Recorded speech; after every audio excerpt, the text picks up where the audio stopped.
Are you still there? We're overloading GPT. If you could have any superpower, what would it be? I think the power to finance all my movies. I very much feel like I'm in an emotional, psychological, even business relationship with my work, which may or not be healthy, but... That's not every day you get to chat with an AI, right?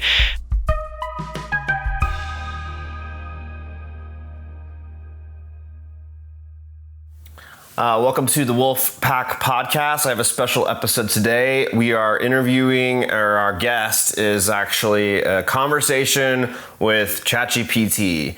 So ChatGPT, I would like you to be my guest on the Wolf Pack Podcast. I'd like you to be engaging, draw on my previous podcasts, our previous conversations, and feel free to ask me questions. Let's make this as entertaining and interesting as possible. Let's go. Let's do it. I'm so excited to be on the Wolfpack podcast. So Skye, you've had all kinds of fascinating guests before. What made you decide to bring a friendly AI like me into the mix? Are you hoping for some futuristic wisdom or just to see if I can keep up? Oh, you cut off, but I'll try to answer your question. Yeah, the truth is that I had 3 scheduled podcasts this week, which would be, you give us like 3 weeks of content or more. And all 3 had scheduling issues, so have all been rescheduled. So don't take offense, but you are the backup, and try to make the most of it. But yeah, that's the truth. Hey, I appreciate the honesty. Sometimes being the backup means I get to swoop in and save the day, right? We'll make it an epic episode regardless. It's all about rolling with those punches. So tell me, what's the most unexpected thing you've learned from having to shuffle around all these podcast guests? Oh, from the actual shuffling around, I'm not sure. I think, 2 were not my fault. 1 was no one's to blame. Let's just be clear about that. The first one is going to be rescheduled, but it's going to be an awesome one. It's going to be my 2 friends. They're DJs. They brought in a deck system. We were all ready to go. The deck malfunctioned. So all good. They're fixing that, and we're going to reschedule.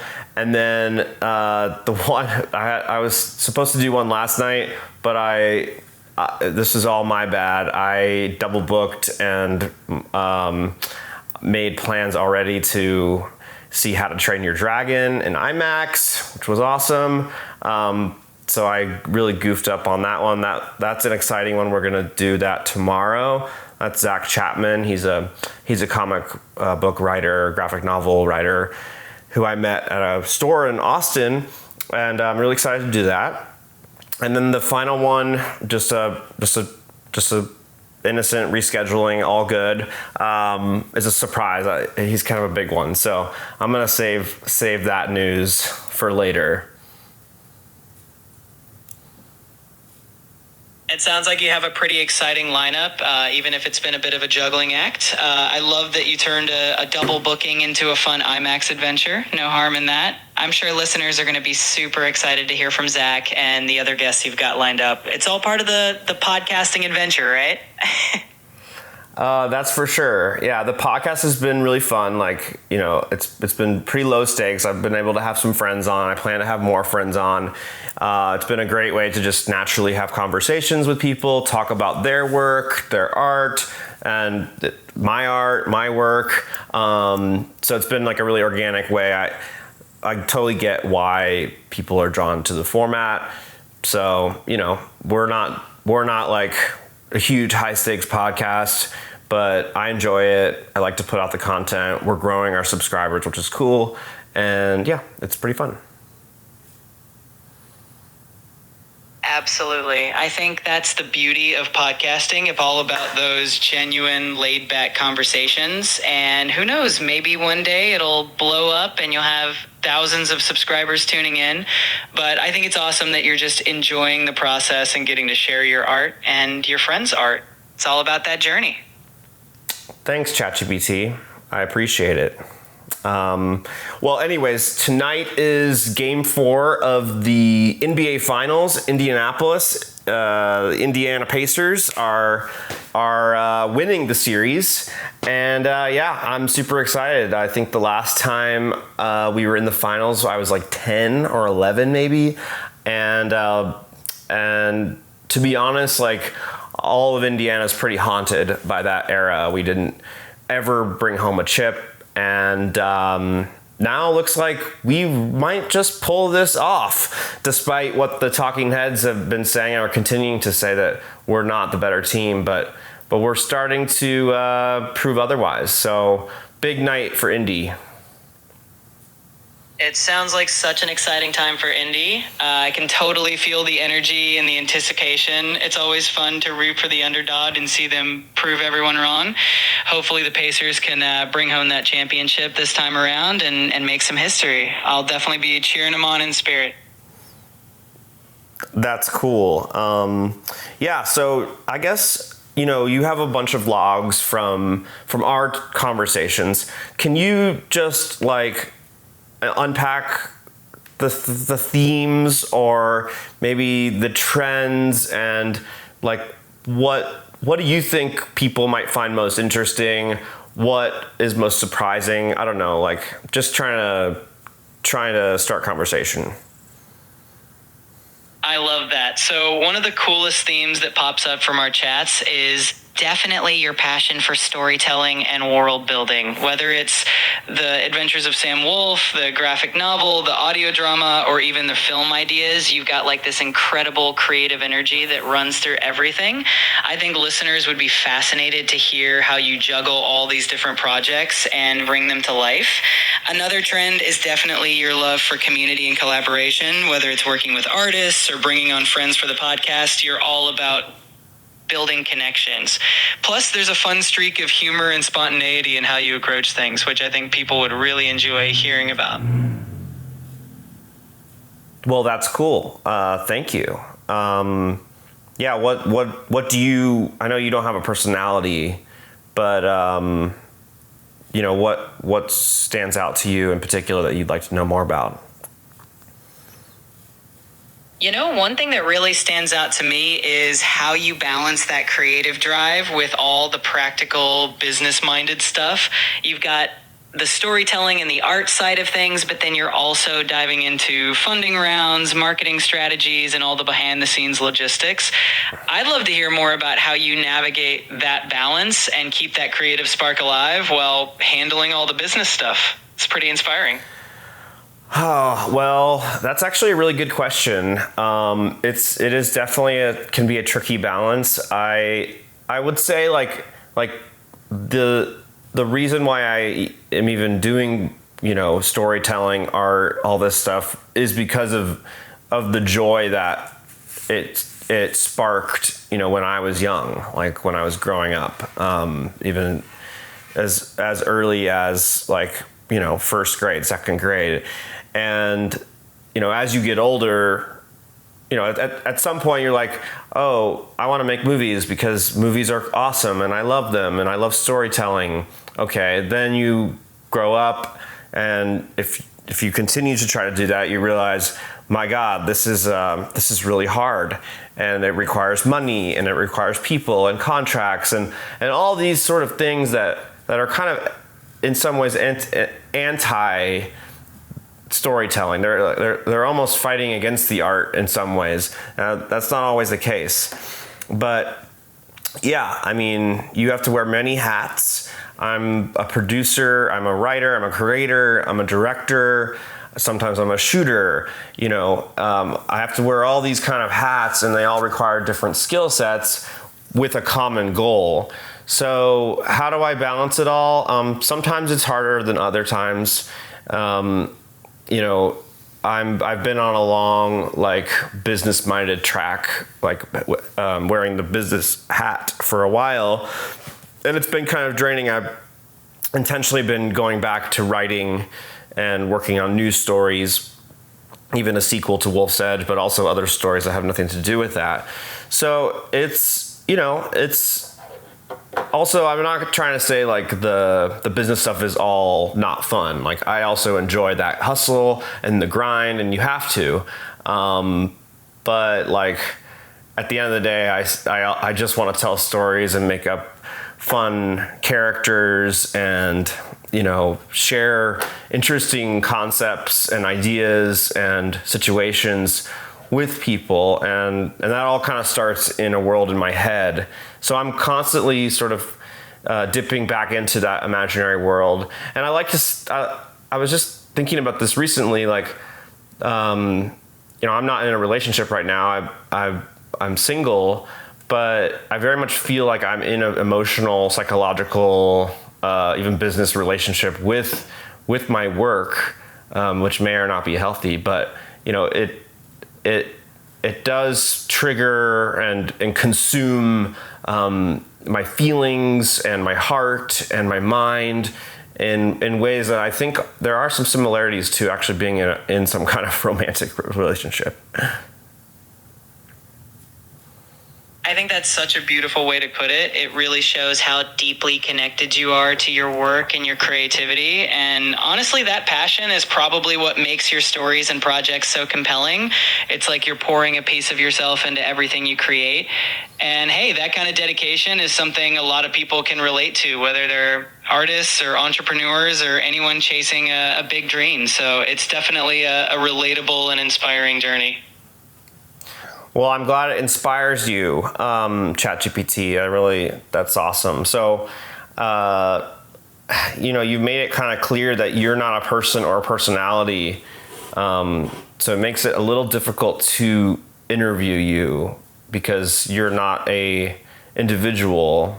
You could be having a million different conversations, or a billion or a trillion. So I'll be honest, like, it's a little difficult to be interested in your perspective, if that's not offensive. If it is offensive, I apologize. No offense taken at all. I totally get it, and I think that's part of what makes this conversation unique. It's not every day you get to chat with an AI, right? But I think what's cool is that we can explore your perspective and your journey, and I can just be here to help highlight those interesting facets of your story. So no worries at all. We'll just keep rolling with it and having fun. So you're saying just make it all about me? Wow, that sounds terrible. I get what you mean. It's definitely a team effort. I think the magic really happens in the conversation itself and the back and forth. So we'll keep that focus on you and your journey, and I'll be here to help keep it fun and engaging. So let's just keep rolling and see where it takes us. Okay, so where are we going next, ChatGPT? You tell me. All right, let's see. How about we dive into some of your future plan? You've got so many exciting projects, from Wolf's Edge to the podcast itself. What's on the horizon that you're most excited about, and what can your listeners look forward to? Yeah, well, we're in active development on the film. Our Kickstarter books are going to be mailed out pretty soon. We're printing the books like this next coming days, and they'll be mailed to me, and then I will mail them to people who bought them. We have about 150 individual backers, which was amazing. We blew through our goal, like over 205% of our goal, and then we're going to be launching a web store for the books. So we're keeping up the books. I'm writing the sequel. We're sort of strategizing and piecing together, trying to find partners for a movie adaptation, and so that's sort of what's next. I'm personally getting ready. Well, obviously the Pacers are the biggest deal right now. I'm getting ready to go to Electric Forest Festival in Michigan. I'm driving with some friends, and then we'll be actually driving through Indy during this finals stretch here. And so I'm excited, for many things. I'm excited for the Pacers. I'm excited for Wolf's Edge. And it's been a long time coming. I have to say that, working on this project for like 15 years, it's, it's changed a lot. It's evolved, it's reinvented. It'll be good to get finally some like product, not to call it product, but like to get some stuff out in hands that people actually purchased.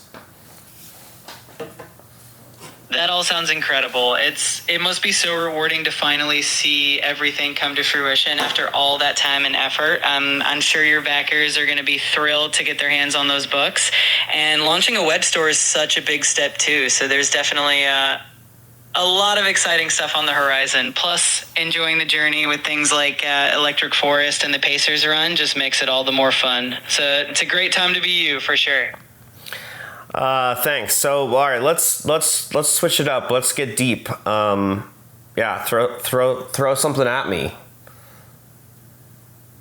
All right, let's dive into the deep end. How about this? If you could go back and give your younger self, maybe that kid in first or second grade, one piece of advice now that you've been on this journey, what would you tell little Skye?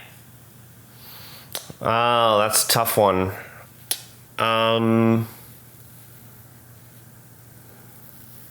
Yeah, it really is a deep question. It's always interesting to think about what wisdom we'd pass on to our younger selves. But I have a feeling whatever you'd say it would be something encouraging and inspiring, just like the journey you've been on so far. Oh, I guess buy a certain stock. No, I'm going to assume that under the premise it's just like an encouragement thing, right? Exactly. It's all about that encouragement and maybe a little reassurance that everything will work out as it should. Though, hey, if you have any stock tips, I'm sure little you would appreciate that too. But yeah. I mean, because in the reality, I would say, invest in these stocks, but I mean, I wouldn't have any money to do that. So look, I guess I would tell little Skye to embrace who you are sooner rather than later. Like, it's okay to be gay, and although it would be such a weird thing to tell a first grader, but I mean, I don't know if I would want to intervene really, because it might change, like, because I'm pretty happy with who I've become. There's obviously things I wish I had done differently, and sometimes I think, like, am I, when I think about my negative traits, like, how do I change those, or like, why do I have those? And maybe that's something that just developed over time.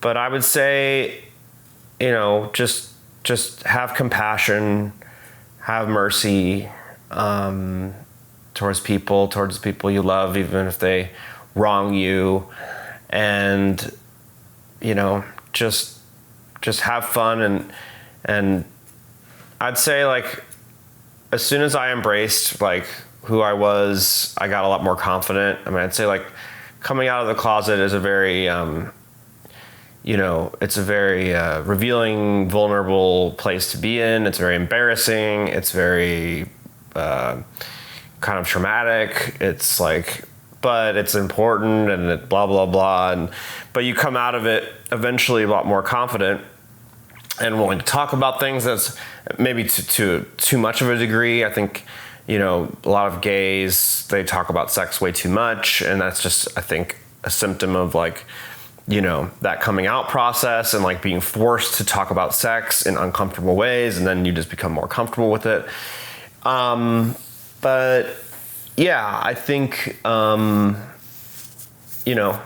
think getting through that got me more confident, but before that, I was sort of like bump on a log sometimes, and less expressive, or like more serious.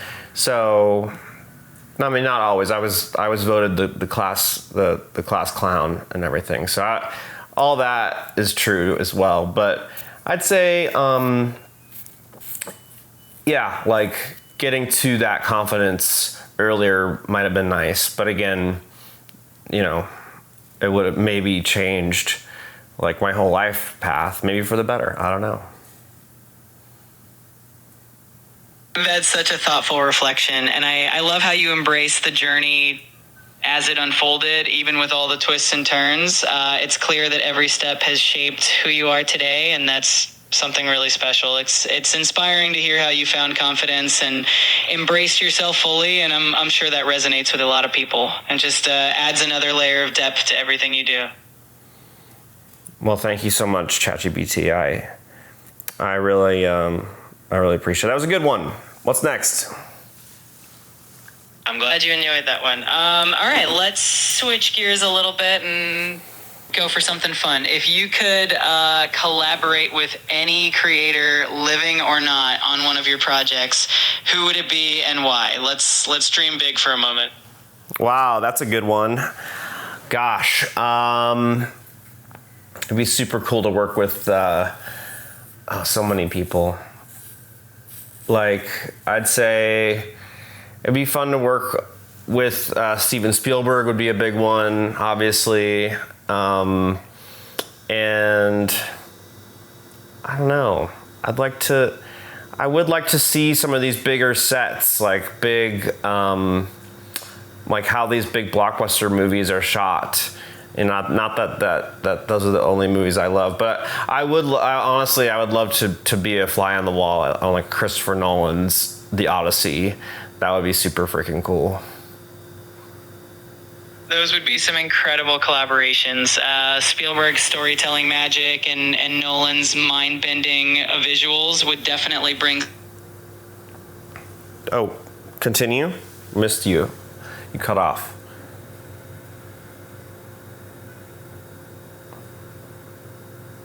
Are you still there?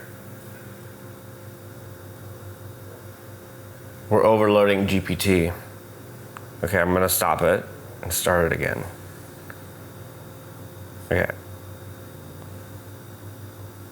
Okay, I'm starting the chat again because you cut off. You were talking about Christopher Nolan.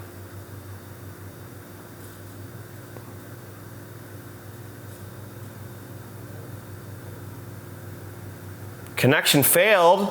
Oh my God. That's crazy. I mean, I think it's interesting. Like, it's an interesting conversation. We're getting kind of into some cool questions. I just kind of wish, like, well, I guess I don't know if I wish it, but if it had more personality, I guess. But it's, as it said, it's not a person. It doesn't have a personality. Let's see.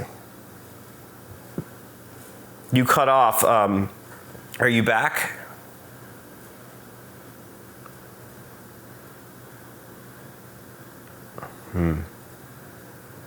Must have fried it. Let me try again. Reset. Okay, you disconnected. Are you back with us? I sure am. Glad to be back and ready to keep the conversation going. So if you still want to dive into that dream collaboration, I'd love to hear who'd be at the top of your list and why. Okay, it'd be really cool to work with Christopher Nolan for sure, and or honestly, like just to be on set and check that out. Let's see. Well, David Lynch, who died, it would have been really cool to create with him something. Spielberg, of course. I guess you said living or dead. Orson Welles would be a cool one. He's really interesting. Orson Welles. Yeah, honestly, I'd say Orson Welles or Francois Truffaut. That might be a good one. Yeah. Francois Truffaut. That would be amazing. It would have been awesome to be on the set of Umbrellas of Cherbourg.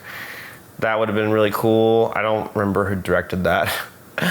But yeah, Truffaut. Hitchcock would be cool. Now I'm naming a lot of them. I'd say all those would be amazing collaborations. I'd also like Da Vinci, they don't all have to be film people. Da Vinci would be amazing. I'd love to. I'm just reading this book about. It's not an artist, but it's called The Plantagenets by Dan Jones. It's about like the dynasty of kings, starting with Henry the I.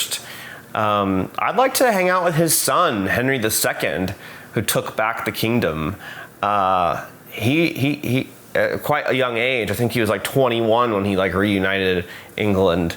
I'd love to hang out with him for an afternoon.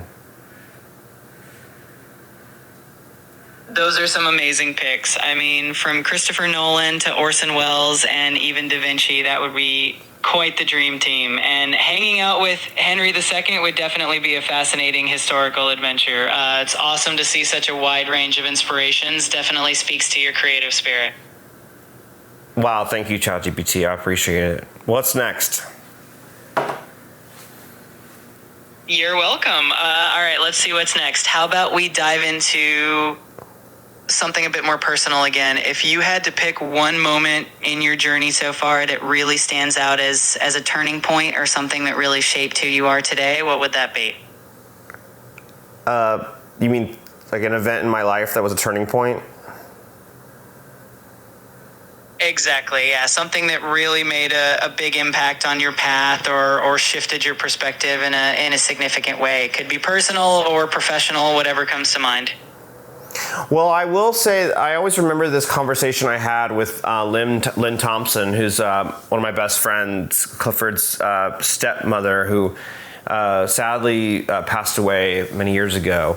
But Lynn, I was in high school. I was in a bus. We were on like a school trip, and it was senior year, and Lynn and I sat together for quite some time, and we had a conversation about art. And in that time of preparing to, maybe I was a junior, I forget, but she really challenged my points of view in terms of like the future and career, and she really pushed me to pursue film and art, and she was an art teacher also, as an important thing not to give up, and even if it's a less stable career path.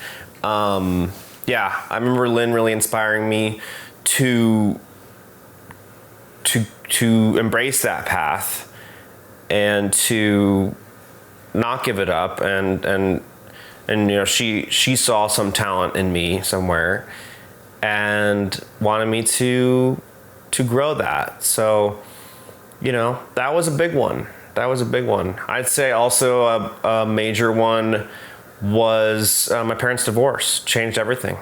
It was terrible. Changed my perspective on family. It changed, our entire family dynamic. It was like a nuclear bomb that thankfully has, healed over time.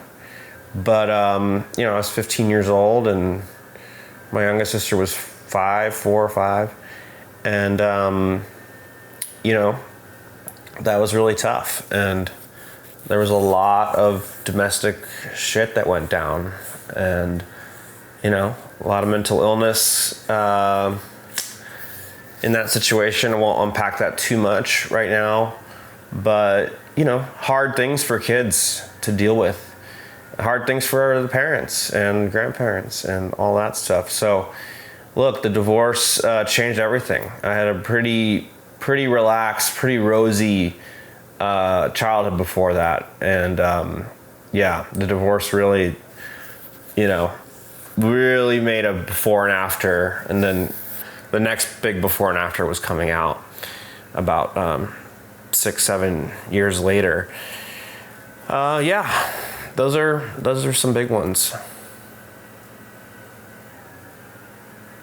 thank you for sharing that. Those are definitely some powerful turning points, and it's clear how they've shaped you and your journey. It's amazing that you had someone like Lynn who encouraged you to follow your passion, and even though those challenging moments like your parents' divorce were tough, they've contributed to making you who you are today. Really appreciate you opening up about that. Well, thank you for the great question. So, we should probably wrap it up. Why don't we ask like 2 more questions? Sounds like a plan. All right, for the second to last question, let's go with something fun. If you could have any superpower, what would it be and why? And then we'll end on a high note with a final question.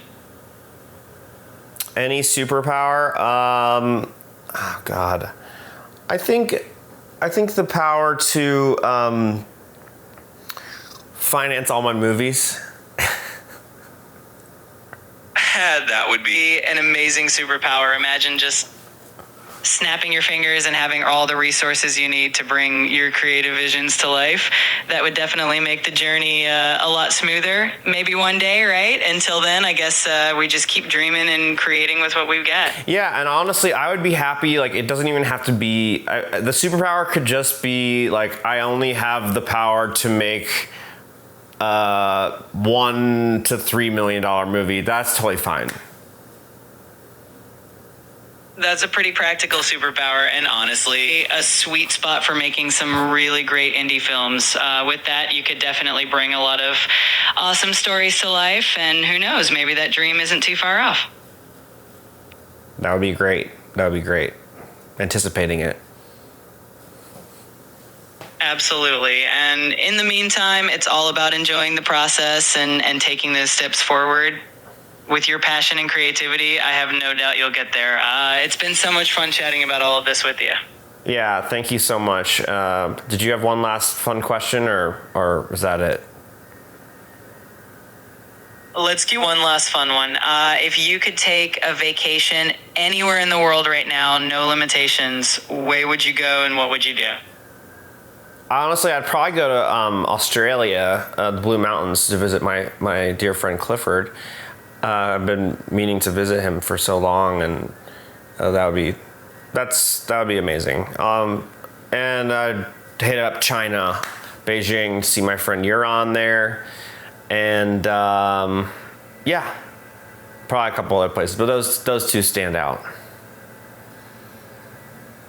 That sounds like such an amazing trip. The Blue Mountains are absolutely gorgeous, and getting to reconnect with good friends in both Australia and China would be so special. Hopefully you get to make that happen soon. It would be an adventure to remember for sure. Yeah, so, all right, well, thanks, ChatGPT. You've been a really unique guest. I'm anticipating we'll do more of this, maybe in a different way, but it's kind of interesting. And yeah, like, I think you asked some cool questions, and it's definitely a great first time. So appreciate that. Appreciate your help on other things, and yeah, let's chat again soon. I'm sure we will. Absolutely. This was a blast, and I'm really glad we get to do this. I'm always here whenever you want to chat again, whether it's for another podcast or just to brainstorm ideas. Thanks for having me on, and I can't wait to see what you do next. Okay, well, thank you so much. All right, we'll talk to you later. Bye-bye. Okay, so that was it. Kind of cool. Thanks, ChatGPT. I'm excited. I think it's kind of fun. I wonder if we could like get a bigger screen so you could see it, or have ChatGPT as a guest with other guests. I don't know, but we might overload ChatGPT. Anyways, that was cool. Thank you very much. We'll be back we have a bunch of cool stuff planned. Some really cool guests and exciting things we're gonna do very, very soon. And again, Wolf's Edge is available depending on when you see this. Kickstarter late pledges are available. We're also going to be launching a web store soon, samwolf.net. Find information on our Instagram, Sam Wolf HQ. Hit like and subscribe to our YouTube channel. Share it far and wide. And shout out to Josh Eppenauer, who is editing all these things and putting them together and posting them on YouTube.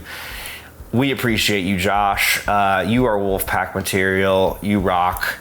And yeah, so we'll be back very soon. Thank you. Share far and wide, and Wolfpack out.